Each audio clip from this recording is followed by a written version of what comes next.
자, 오늘 우리가 읽은 이 성경의 내용은 이제 암몬의 수도 라빠를 공격해서 그 성을 함락시킨 내용을 담고 있습니다. 그리고 4절부터 나오는 이 내용은 블레셋의 골리앗과 같은 체형, 키가 크고 거대한 이런 몸집의 거인족들을 다윗의 그 수하에 있던 용사들이 물리치는 또 이런 장면을 소개를 합니다.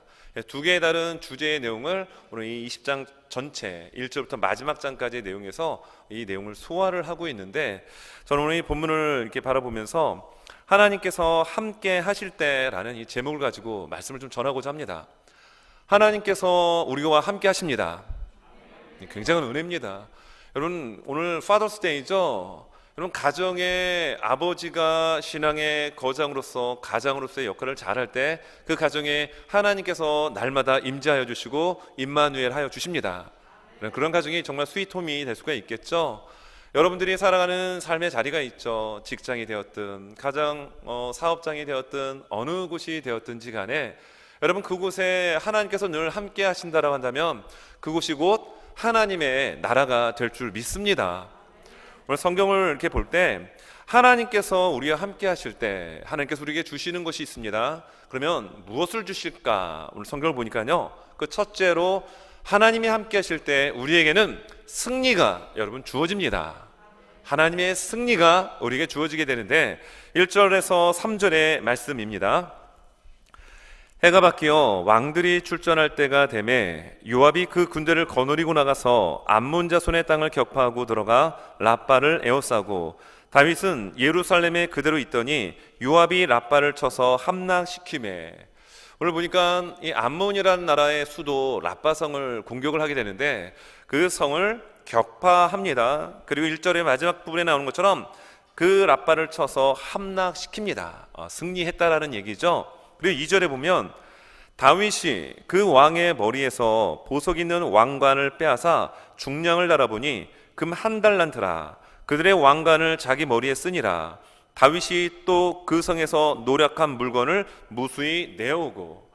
여러분, 그 전쟁에서 승리했기 때문에 그 적군의 왕의 왕관을 지금 다윗이 썼다란 얘기예요. 근데 그 무게가 무려 1달란트라고 합니다. 이 1달란트는 무게가 34.27kg이에요. 미국은 킬로그램을 쓰지 않고 파운드로 쓰죠. 저는 파운드가 몹시도 헷갈리곤 하는데 한 75파운드 정도 될 거라고 추측이 됩니다. 여러분, 머리에 34kg가 넘는 여러분 무언가를 머리에 이걸 늘 이렇게 달고 있으면은 얼마나 불편하겠습니까? 그런데요, 그것이 승리의 여러분 왕관입니다. 그리고 많은 이들이 좋아하는 금으로 된 여러분 금 왕관을 지금 다윗이 쓴 거예요.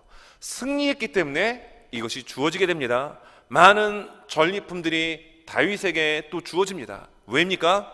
승리했기 때문에, 이겼기 때문이죠. 또 3절에 보면 그 가운데 백성을 끌어내어 톱과 새도끼와 돌서래로 일하게 하니라. 다윗이 암몬 자손의 모든 성읍을 이같이 하고 다윗이 모든 백성과 함께 예루살렘으로 돌아오니라. 자, 이게 무슨 얘기냐면요, 전쟁에서 승리했습니다. 그럼 그 전쟁에서 승리한 모든 그 국민들은 전쟁을 이긴 사람의 여러분 포로가 되는 겁니다. 거기서 창출할 수 있는 모든 노동력, 그로 인한 경제력의 어떤 향상, 모든 것들이 승리를 거머쥔 다윗에게 주어졌다, 쉽게 이렇게 설명하고 있는 겁니다. 여러분, 어떻게 승리할 수가 있었죠? 어떻게 그 전쟁에서 이길 수가 있었죠? 하나님께서 함께 하셨기 때문입니다. 나와 지금 누가 함께 하고 있는가? 이건 굉장히 여러분 중요한 겁니다. 여러분, 성경을 한 장 넘겨가지고 앞부분을 이렇게 보게 되면 이 18장에 보게 되면 다윗이 이 전쟁을 하게 되는데 이스라엘을 중심으로 해서 동서남북으로 모든 영토를 여러분 다 정복합니다. 땅덩어리가 쉽게 말하면 엄청나게 넓어지게 됩니다. 영토의 확장이 여러분 주어지게 돼요. 근데 그 영토의 확장이 어떻게 되냐면 동쪽으로는 모압이라고 하는 민족이 있었는데 여러분 그 땅을 정복해 버립니다. 또 서쪽으로는 블레셋이 있었고요, 남쪽으로는 에돔, 북쪽으로는 소바와 아람이라는 나라와 민족이 있었어요. 동서남북을 위시로 해서 이 모든 땅들을 다윗이 다 차지할 수 있도록 누가 은혜를 베풀어 주셨죠? 하나님께서 은혜를 베풀어 주셨는데, 무엇보다도 하나님께서 함께 하셨다는 것이 굉장히 중요합니다. 여러분, 승리하는 인생 되기 원하십니까? 그러면 하나님이 함께 해주실 때 우리는 승리할 수 있습니다. 우리가 살아가는 이 세상은 여러분, 육신을 갖고 있는 사람과의 관계 속에서만 살아가는 것이 아닙니다. 눈에 보이지 않는 악한 영들과의 치열한 영적 전투 속에 우리가 살아갑니다. 그리고 우리의 내면을 보더라도 우리의 내면에는 끊임없는 악이 존재합니다. 선이 존재합니다. 이 악과 선과의 이 끊임없는 치열한 이 전투, 우리는 하나님의 자녀이기에 하나님의 약속의 말씀을 양식으로 삼아 끊임없이 이 하나님의 선이 악을 지배하고 통치하고 이길 수 있는 여러분 그런 삶이 되어야 될 줄 믿습니다. 이것이 사도 바울의 고백이었어요. 오라, 나는 곤고한 자로다. 누가 이 사망의 몸에서 나를 건져냈고, 왜 사망의 몸이라는 표현을 했을까요? 내 마음은 정말 하나님의 말씀대로 순종하고 살기를 원하지만 여전히 내 육신 안에 도사리고 있는 죄악의 그 쓴뿌리와 그 죄악의 유혹의 손길이 나를 끌어당기기에 누가 이 사망의 몸에서 나를 건져냈고. 그런데 여러분, 오늘 이 다윗은 그의 일생의 모든 삶의 이 그 생애 속에서 하나님께서 날마다 언제 어디서나 함께 하여 주셨다라는 거예요. 여러분, 18장의 말씀에 보면 6절과 13절에 앞부분을 쭉 설명을 하면서 후반부에 이런 말씀을 이야기합니다. 다윗이 어디로 가든지 여호와께서 이기게 하셨더라. 아멘입니다. 다윗이 어디를 가도 좋습니다. 그것이 여러분 서쪽에 있는 블레셋이 되었든, 동쪽에 있는 모압이 되었든, 남쪽에 있는 에돔이 되었든, 오늘 본문에 나오는 암몬, 약간 그 동북 쪽에 있는 암몬이라는 곳에 갔다 할지라도 여호와께서 이기게 하셨더라, 이렇게 말씀하고 있습니다. 6절과 13절의 후반부의 말씀은 동일하게 이 부분을 강조하며 우리에게 설명을 하고 있단 말이에요. 여러분, 다윗이 정말 하나님이 함께 하시는 것을 통해서 그는 전쟁에 많은 승리를 여러분 거두게 됩니다. 이 부분을 사무엘하 5장 10절에서는 보다 좀 자세하게 얘기하는데, 만군의 하나님 여호와께서 함께 계시니 다윗이 점점 강성하여 가니라. 우리의 삶 여러분 정말 강성해질 수 있기를 원하죠. 그런데 그 비법이 있습니다.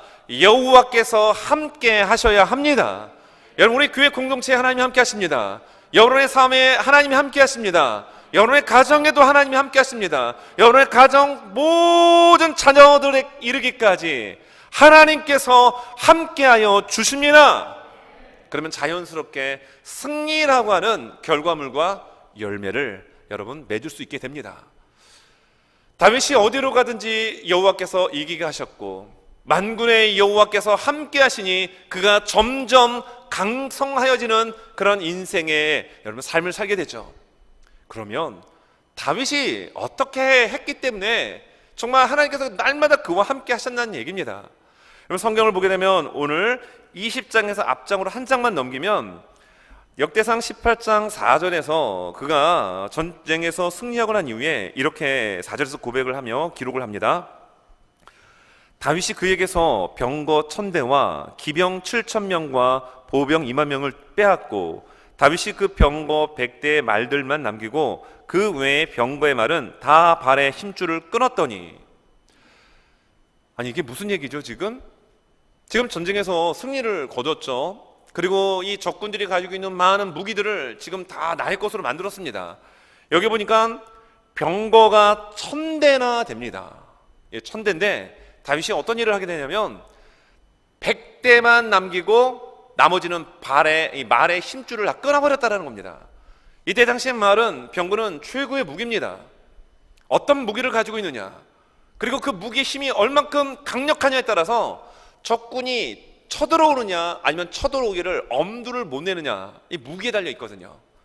미국이라는 나라가 천조국이라는 별명이 있습니다. 왜 그런 별명을 받죠? 왜 그런 별명이 주어지죠? 무기가 어마무시하기 때문에 그렇습니다. 뭐 중국에 뭐 항공모함 있다 하더라도요, 미국에 항공모함 한 대가 뜨면 벌벌 떱니다. 게임이 안 되기 때문에 그래요. 근데 지금 다윗은 1000대, 이 시대의 최고의 무기를 지금 전쟁의 승리의 전리품으로 지금 받았습니다. 그런데 거기에 90%는 무기로서의 역할을 못하도록 말의 힘줄을 끊어버립니다. 100대만 남긴 거예요. 여러분들 누군가가 여러분들에게 뭐 전쟁이 되었든 여러분들의 삶의 어떤 자리에서 큰 승리의 결과물로 뭐 1000이라는 것을 얻었을 때 여러분 90%를 버리고 10%만 가질 사람이 있습니까? 없죠. 근데 다윗은 왜 나머지 900마리의 말에 사실 말이 더 넘죠. 병거는 2대가 말이 끄니까요. 그 말의 힘줄을 끊어버렸을까요? 다윗은 하나님을 의지했기 때문입니다. 전쟁의 승패는 무기가 강력하냐, 군사가 많냐, 아니면 전술적으로 뛰어난 어떤 리더가 있냐, 이거에 따라 결정되는 것이 아니라 하나님의 함께 하시느냐 안 하느냐에 따라 달라진다는 것을 다윗은 알고 있었습니다. 다윗의 전쟁의 승률은 백전백승이었습니다. 그가 가지고 있는 무기, 그가 가지고 있는 전술을 나갔으면 백전백패입니다. 하지만 그는 무기를 의지하지 않습니다. 군사의 숫자를 의지하지 않습니다. 오직 하나님의 함께하심을 의지하며 여러분 전투에 임합니다. 그러므로 하나님의 말씀에 나오는 것처럼 그가 어디로 가든지 여호와께서 이기게 하셨더라. 우리에게도 이 말씀이 그대로 잘 적용될 수 있기를 바랍니다. 여러분 다윗이 이 말의 힘줄을 왜 끊었을까요? 신명기 17장 16절에 보면 이렇게 말씀이 나옵니다. 왕이 될 사람에게 말씀을 하는데 그는 병마를 많이 두지 말 것이요 병마를 많이 얻으려고 그 백성을 애굽으로 돌아가게 하지 말 것이니 이는 여호와께서 너희에게 이르시기를 너희가 이후에는 그 길로 다시 돌아가지 말 것이라 하셨음이며, 왕이 될 사람에게 반드시 이것만큼은 지켜야 된다라고 하는 어떤 항목들을 이야기하시는데 말 많이 두지 말라. 이때 당시 최고의 명마는 애굽산이었습니다. 그러면 최고의 명마를 얻으려면 어디로 가야 되죠? 애굽으로 들어가야 합니다. 그런데 하나님이 말씀하시기를 왕이 될 사람은 말을 많이 두지 말라는 얘기는 하나님을 의지하라는 얘기입니다. 그리고 성경의 말씀에 나오는 것처럼 애굽으로 돌아가지 말라라고 하나님 말씀하셨습니다. 애굽은 세상을 말합니다. 여러분 하나님의 자녀는 세상의 방법이 아닌 하나님의 방법으로 이 땅을 싸워 이겨야 됩니다. 그래서 다윗은 아무리 많은 전리품으로서의 말들과 병거가 있다 할지라도 그것을 스스로 끊어낸 것입니다. 하나님은 이걸 기쁘게 여기신 거예요. 정말 하나님을 의지하느냐? 말로만이 하나님을 의지하는 것이 아니라 그의 삶의 동선을 추적해 볼 때 다윗은 철저하게 하나님만을 의지하는 믿음의 사람이었습니다. 여러분 어제가 노예 해방된 날로서 156년 만에 법정 공휴일로 지정된 날이었더라고요. 그런데 미국 같은 경우는 토요일은 원래 쉬는 날이잖아요. 그래서 금요일 날 어떤 전도하실 대성자가 있어서 어떤 분과 함께 동행을 했는데 출근을 안 하셨다라고 하더라고요. 그러니까 19일 어제 토요일이 이제 법정 공휴일, 노예 해방된 날 공휴일로 지정이 됐기 때문에 미리 땡겨서 금요일 날 쉽니다. 이런 얘기를 들었습니다. 노예 해방하면은 여러분 어떤 대통령이 생각이 나시죠? 네, 아브라함 링컨, 미국의 제16대 대통령이었습니다. 믿음의 대통령이었고 기도의 대통령이었습니다. 남북전쟁의 치열한 가운데 어느 한 전투에서 승리를 여러분 얻게 됐죠. 그 최고 사령관이 아브라함 링컨에게 이야기합니다. 하나님이 우리 편에 서셨습니다. 하나님 우리와 함께 하셨기 때문에 이 전쟁에 이겼습니다. 이런 나름대로의 신앙의 고백을 합니다. 이때 아브라함 링컨이 유명한 이야기를 했죠. 하나님이 우리 편에 계시는 것보다 더욱 중요한 것은 우리가 하나님 편에 서 있는가가 중요합니다 라는 겁니다. 여러분 하나님은 언제나 우리와 함께 하십니다. 언제 어디 있든지 하나님은 우리와 임마누엘 하십니다. 그러나 내가 정말 하나님이 기뻐할 수 있는, 하나님이 함께 하실 수 있는 그 자리에 서 있느냐, 이게 중요한 것인데, 여러분 성경에 나오는 다윗은 언제나 하나님이 원하시는 그 자리에 있었기에 그가 가는 곳곳마다 승리의 개선가를, 승리의 깃발을 선물로 다윗에게 하나님께서 주신 것입니다. 여러분, 영국의 윌리엄 윌버포스라는 정치인이 있었습니다. 지금부터 200여 년 전에 영국의 노예로 인한 그런 많은 어떤 경제적 이득을 많이 취했죠. 근데 어느 날 이 윌버포스가 기도하는 중에 하나님의 음성을 듣게 됩니다. 노예 제도를 폐지시키고 모든 노예들에게 자유를 주어라. 이 하나님의 음성이 마음속 깊은 곳에서 강력하게 그를 사로잡습니다. 그런데 두려운 마음이 들었던 거예요. 많은 정치인들이 노예로 인한 이해관계에 얽매여 있기 때문이었습니다. 그리고 윌버포스가 좀 이렇게 몸이 좀 등이 굽은 사람이었던 것 같아요. 그리고 외모적으로도 굉장히 좀 남에게 좀 비호감 스타일의 사람이었습니다. 사람들을 일일이 만나서 그들을 설득하고 노예 해방에 대한 그런 당위성을 이야기를 하고 싶었지만 자신감이 없었던 거예요. 그러다가 기도하는 가운데 마음에 자신감과 확신이 여러분 생기게 되었습니다. 여러분, 그 자신감과 확신은 하나님께는 불가능이 없다라는 것이었습니다. 또 하나는 하나님께서 나와 함께 하시면 됩니다라는 이러한 확신이 여러분 윌버포스의 마음에 여러분 들어오게 된 거예요. 그로부터 그의 인생은 노예 해방을 위한 일 가운데 전폭적으로 모든 것을 쏟아붓습니다. 그런데 그가 죽던 그 해, 물론 노예가 해방되는 것을 눈으로 보진 못했죠. 하지만 윌버포스가 죽던 그 해에 영국에서는 노예 제도를 폐지한다는 법안이 통과되었습니다. 여러분, 아무리 정치인이라 할지라도 윌버포스가 할 수 있는 일은 한계가 있었어요. 하지만 하나님께서 그와 함께 하셨고 그 말씀을 하나님께서 주셨기 때문에 하나님은 불가능이 없으시고 하나님이 함께 하신다면 나는 할 수 없지만 우리 하나님은 하실 수 있습니다라는 그 믿음과 함께 동행하시고 붙들어 주시는 하나님을 붙들고 나갈 때 윌버포스의 그 사명이 여러분 이루어지게 되었습니다. 하나님이 함께 하실 때 여러분 우리에게는 승리라고 하는 선물을 하나님께서 우리에게 주시는 줄로 믿습니다. 성경의 말씀에 시편 118편 6절과 7절에 이렇게 성경은 우리에게 권면합니다. 여호와는 내 편이시라. 내가 두려워하지 아니하리니 사람이 내게 어찌할까. 여호와께서 내 편이 되사 나를 돕는 자들 중에 계시니 그러므로 나를 미워하는 자들에게 보응하시는 것을 내가 보리로다. 여호와가 누구십니까? 여호와 하나님이 나의 편이 되어주시고 나를 도와주시는 분이시라고 다윗은 시편을 통하여 여러분 고백합니다. 하나님이 나의 편이신데 여러분 아무리 수많은 사람이 나를 진치고 둘러 있다 할지라도 나를 우겨쌈을 당하며 공격한다 할지라도 두려워하지 않는 이유는 여호와 하나님이 내 편이시기 때문입니다. 우리의 삶의 경제적인 어려움, 여러 가지 많은 삶의 굴곡진 모습들, 실타래가 엉키고 설킨 것처럼 많은 아픔이 우리에게 있다 할지라도 여호와 하나님이, 성령 하나님이 나의 편이 되어주시면 내가 그 무엇을 두려워하리까? 여러분 다윗의 이 고백이 저의 고백이요 우리들의 고백이 되실 수 있기를 예수님의 이름으로 축원합니다.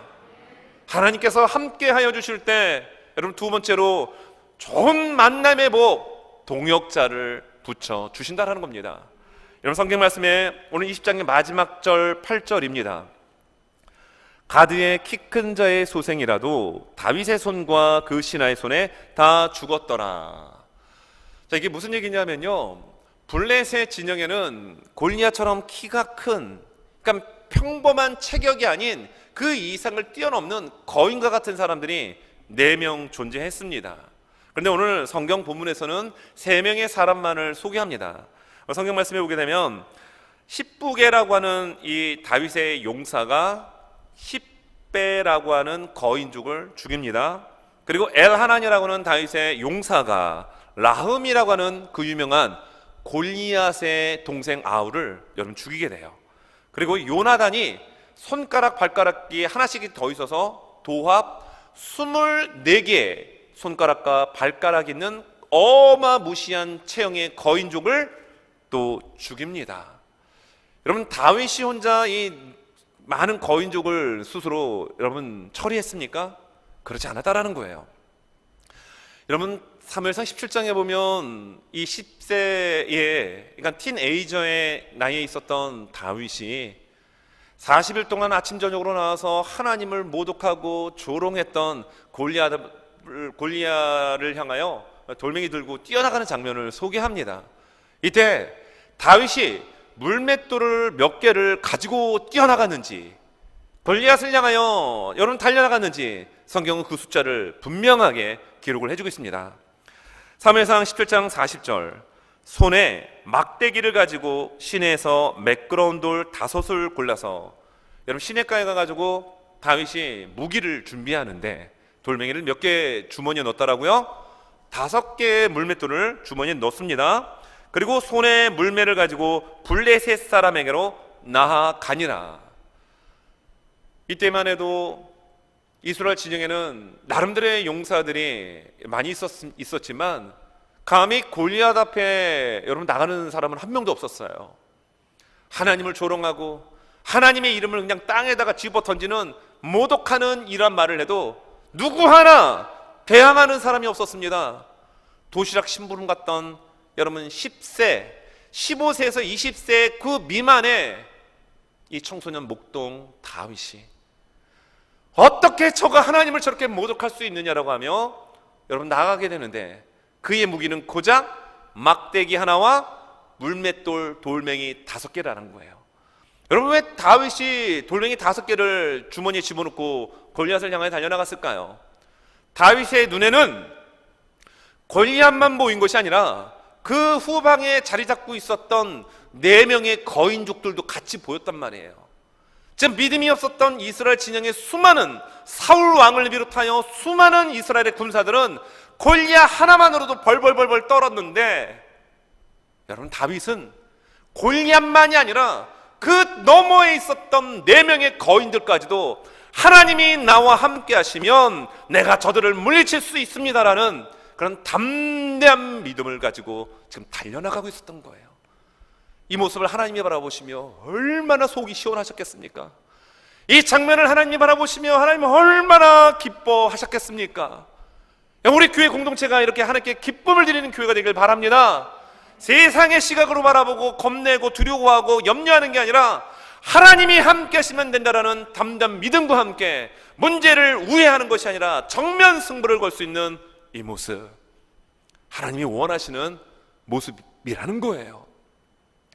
결국 골리앗, 다윗이 던진 물맷돌 이마에 맞고 쓰러져서 골리앗 그의 칼에 의하여 목을 뱀을 당하고 죽습니다. 그러면 뒤에 있던 4명의 이 거인들은 누가 죽였죠? 오늘 본문을 보니까 다윗과 함께 했던 믿음의 용사들에 의하여 3명이 죽죠. 그럼 한 명은 어디에 나올까요? 한 명은 사무엘하 21장 16절 17절에 보면은 이스 비브노비라고 하는 거인이 다윗을 죽이려고 합니다. 이때 다윗의 용사 아비새가 짜잔 하고 나타나가지고요, 다윗을 구하고 이스 비브노브를 죽입니다. 여러분 놀랍지 않습니까? 어디를 가든지 간에 승리하게 하시고 이기게 하신 하나님, 그리고 하나님과 함께 하셨던 이 함께함을 정말 늘 경험했던 다윗에게 정말 만남의 복을 통하여 좋은 믿음의 조력자와 동역자를 만나게 하셔서 4명의 거인족들을 여러분 다 처리하도록 하나님은 일하셨다라는 거예요. 다윗이 분명 믿음이 있었습니다. 돌멩이 5개를 집어들었다는 얘기는 저 5명의 거인족들을 하나님이 함께 하시는 나를 통하여 하나님 이루실 걸 난 믿습니다. 하지만 하나님은요, 다윗 한 사람을 통하여 일을 다 행하지 않으셨다라는 거예요. 다윗과 함께 했던 믿음의 조력자, 동역자들을 통하여 이 일을 감당하게 하셨습니다. 여러분 하나님께서 우리와 함께 하시면 여러분들에게 좋은 만남의 복을 하나님 허락해 주십니다. 그리고 그런 만남의 동역자들을 통하여 여러분의 삶의 지경이 넓어질 수 있도록 하나님의 은혜가 반드시 임할 줄로 믿습니다. 하나님이 함께 하실 때 여러분, 어떤 일들이 일어날까요? 바로 세 번째, 그것은 죄의 문제가 여러분 해결되어야 합니다. 아브라함 링컨이 그런 얘기를 했죠. 하나님은 우리와 늘 함께 하시지만 우리가 하나님 편에 서 있는가가 더욱 중요합니다. 하나님은 거룩하신 분이십니다. 그러므로 거룩한 하나님의 자녀와 함께 하십니다. 죄가 있습니까? 그러면 하나님 우리와 함께 하고 싶으셔도 함께 하실 수가 없어요. 왜 죄의 문제가 해결되어야 되느냐? 오늘 1절에서 그 힌트를 찾아낼 수가 있습니다. 자, 1절을 제가 다시 한번 읽어드립니다. 자, 해가 바뀌어 왕들이 출전할 때가 되매 요압이 그 군대를 거느리고 나가서 암몬 자손의 땅을 격파하고 들어가 라빠를 에워싸고 다윗은 예루살렘에 그대로 있더니 요압이 라빠를 쳐서 함락시키매. 그리고 아까 살펴봤던 것처럼 2절에서는 승리하고 난 이후에 그 적장의 왕의 이 왕관을 쓰는 장면이 2절에 소개가 됩니다. 자, 여기에 보게 되면은 다윗이 예루살렘에 그대로 있더니, 여러분 이 부분은 사무엘하 11장을 보게 되면은 이렇게 기록을 하고 있어요. 사무엘하 11장 1절과 2절. 그 해가 돌아와 왕들이 출전할 때가 되매 다윗이 요압과 그에게 있는 그의 부하들과 온 이스라엘 군대를 보내니 그들이 암몬 자손을 멸하고 라빠를 에워쌌고 다윗은 예루살렘에 그대로 있더라. 전쟁에 나가지 않았다는 얘기입니다. 예루살렘 성에 그대로 있었습니다. 그런데 이전에 저녁 때에 다윗이 그의 침상에서 일어나 왕궁 옥상에서 거닐다가 그곳에서 보니 한 여인이 목욕을 하는데 심히 아름다워 보이는지라. 여러분 아시는 것처럼 밧세바와의 동침의 사건이 여기서 또 출발됩니다. 만약에 타임머신이 있었다면 다윗은 과거로 돌아가서 그의 아픈 과거, 좀 감추고 싶은 과거가 있다고 한다면 바로 이 부분이었을 거예요. 다윗에게 있어서 정말 치욕스러운, 그래서 이 사건 때문에 가정의 불화와 많은 아픔과 상처가 계속 발생될 수밖에 없었던 눈물의 씨앗, 바로 이 장면입니다. 그런데 오늘 본문은 다윗이 예루살렘에 그대로 있더니만 하고 그의 가장 수치스럽고 가장 아픈 과거는 싹 어떻게 해요? 패스하고 승리의 이야기만 기록을 합니다. 이게 왜 그러냐면 사무엘 상하 같은 경우는 이 선지자의 시각으로 기록을 하는 성경입니다. 여러분, 선지자는 어떤 사람들이죠? 잘못한 부분이 있으면 그거 아닙니다, 하지 마시오, 막 이렇게 하나님의 말씀으로 책망하는 그런 입장에 서 있는 사람이에요. 하지만 역대기 상하는 제사장의 시각 관점에서 기록된 성경입니다. 왜냐하면 포로로 잡혀갔다가 지금 포로 2차로 돌아온 사람들이 지금 또 1차로 돌아온 사람들이 읽어야 될 성경입니다. 이미 그들의 삶은 실패했어요. 그들의 삶엔 너무 많은 아픔이 있습니다. 좌절이 있습니다. 뭘 해도 안 돼요. 이런 상태에서 하나님은 역대기 상하를 통하여 그들을 위로하기를 원하신 거예요. 그래서 역대기 상하를 보면 제사장의 관점에서 기록을 했기 때문에 여러분, 제사를 드리러 온 사람에게 제사장이 어떻게 합니까? 선지자처럼 회개하시오, 이러면 안 됩니다, 뭐 이럽니까? 아니죠.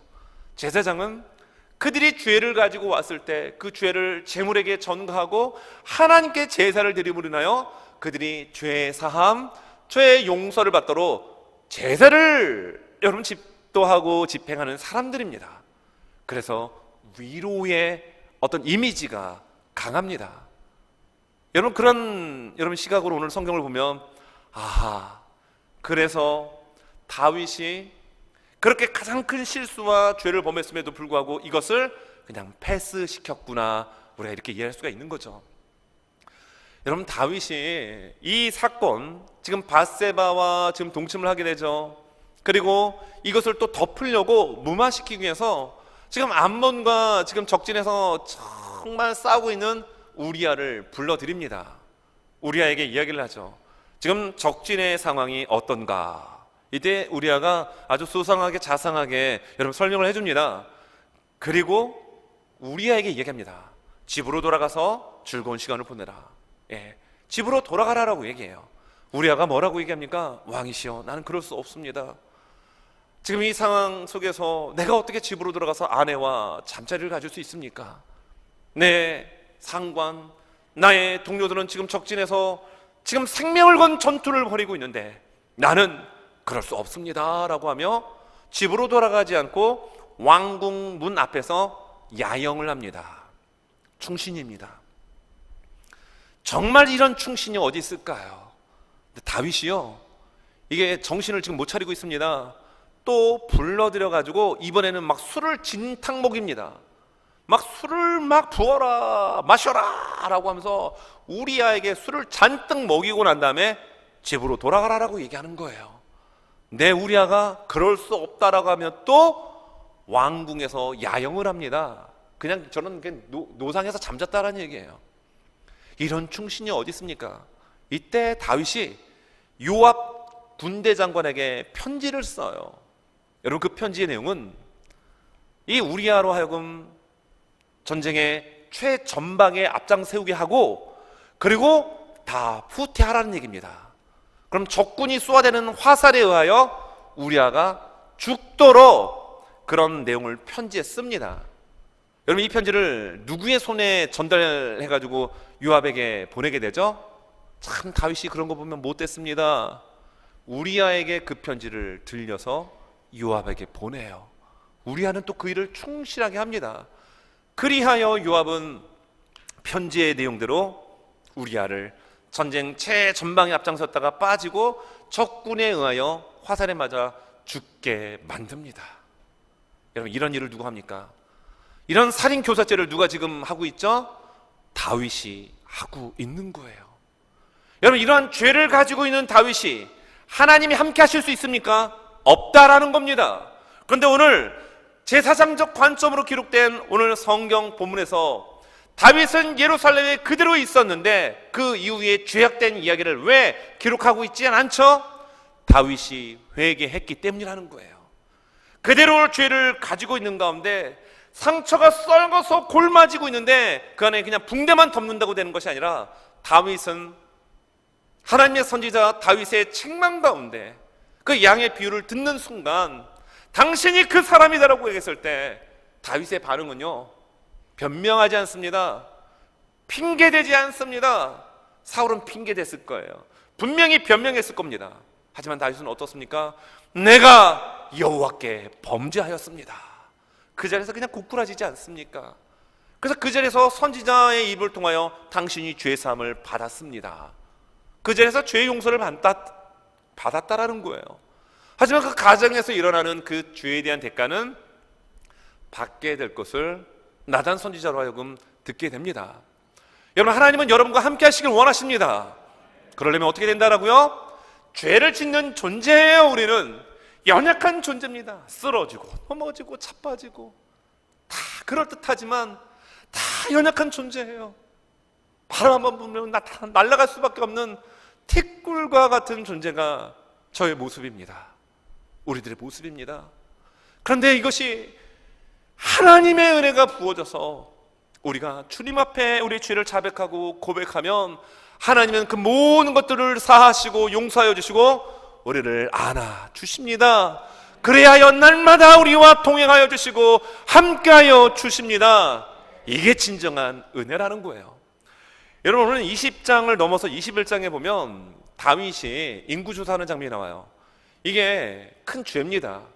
그래서 민족에게 전염병이 3일 동안 임하게 됩니다. 근데 이 소식이 이러한 죄를 범했을 때 다윗이 이런 고백을 해요. 21장 8절에서 다윗이 하나님께 아뢰되 내가 이 일을 행함으로 큰 죄를 범하였나이다. 이제 간구하옵나니 종의 죄를 용서하여 주옵소서. 내가 심히 미련하게 행하였나이다 하니라. 다윗의 장점은요, 죄를 짓죠, 실수하죠, 넘어지죠. 그러면 그걸 깨닫는 순간 즉시 하나님 앞에 회개하는 것이 다윗의 큰 장점이었습니다. 더 나아가서 그의 고백은 이 전염병으로 인하여 백성들이 죽어나갈 때 이 죄에 대한 전가를 다른 사람에게 돌리지 않고 내 책임입니다라고 고백합니다. 이것이 역대상 21장 17절입니다. 하나님께 아뢰되 명령하여 백성을 계수하게 한 자가 내가 아니니까 범죄하고 악을 행한 자는 곧 나니이다. 이 양떼는 무엇을 행했나이까? 청하건대 나의 하나님 여호와여, 주의 손으로 나와 내 아버지의 집을 치시고 주의 백성에게 재앙을 내리지 마옵소서 하니라. 다윗이 이런 사람이에요.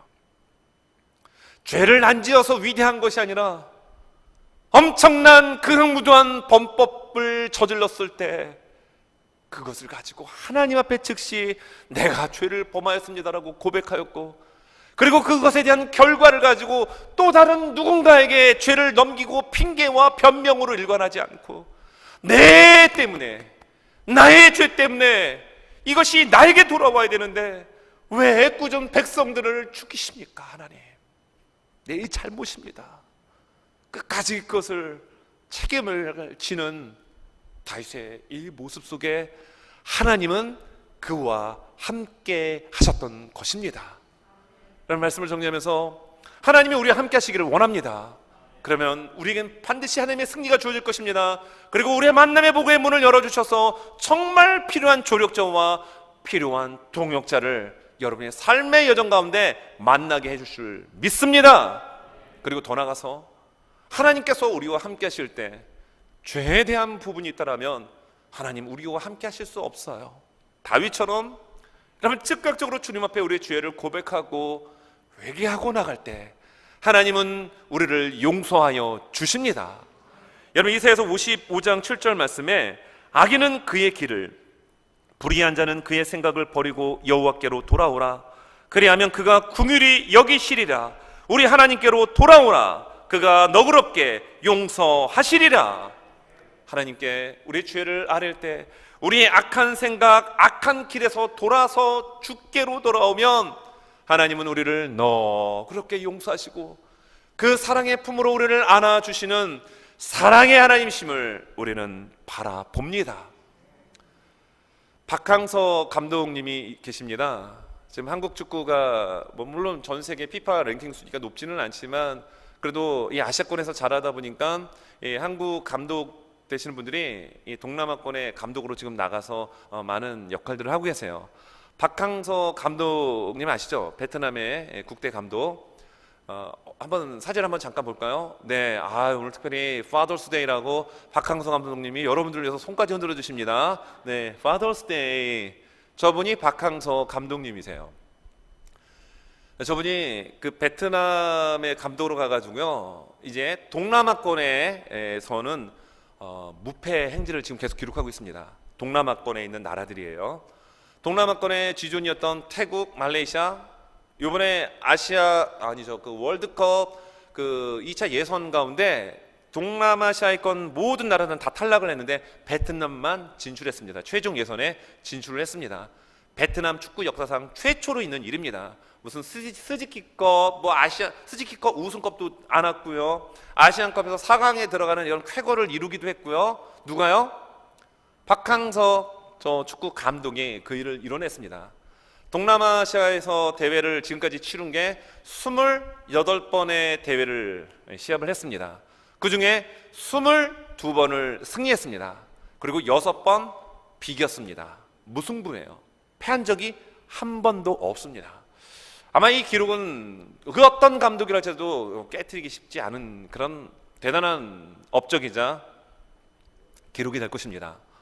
제가 왜 지금 박항서 감독님에 대한 이야기를 하냐 하면은 박항서 이 감독님이 가장 좋아하는 성경 구절이 데살로니가전서 5장 17절입니다. 자, 눈을 들어 저를 바라보시면서 같이 한번 외우겠습니다. 시작! 쉬지 말고 기도하라. 너무 짧아서 당황하셨죠? 쉬지 말고 기도하라. 이 박항서 저 감독이 아마 집사님으로 알고 있어요. 크리스찬입니다. 그러니까 저는 저번에 축구 경기를 다 보진 않아요.